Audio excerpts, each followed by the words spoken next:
નમસ્કાર.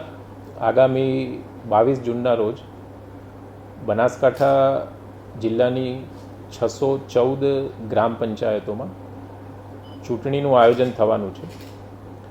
જે અનુસંધાને 385 જેટલી ગ્રામ પંચાયતમાં સામાન્ય ચૂંટણી યોજાશે, જ્યારે 229 જેટલી ગ્રામ પંચાયતમાં પેટા ચૂંટણી યોજાવાની છે.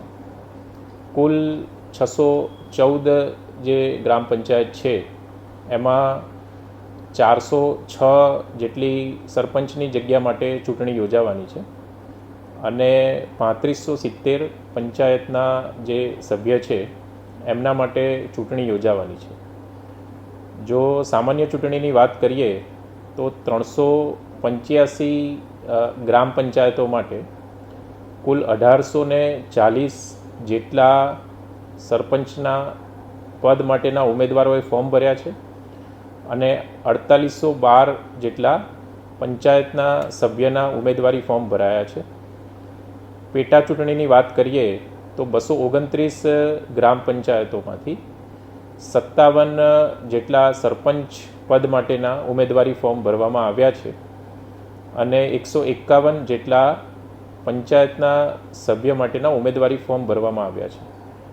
આમ બનાસકાંઠા જિલ્લામાં 614 ગ્રામ પંચાયતોમાં જે સામાન્ય અને પેટા ચૂંટણી યોજાવાની છે તેમાં ગઈકાલે 9મી તારીખે ઉમેદવારી ફોર્મ ભરવાનો જે છેલ્લો દિવસ હતો તેમાં સરપંચ પદ માટે કુલ 1897 ઉમેદવારી ફોર્મ ભરવામાં આવ્યા છે અને પંચાયતના સભ્ય માટે 4963 ઉમેદવારી ફોર્મ ભરવામાં આવ્યા છે.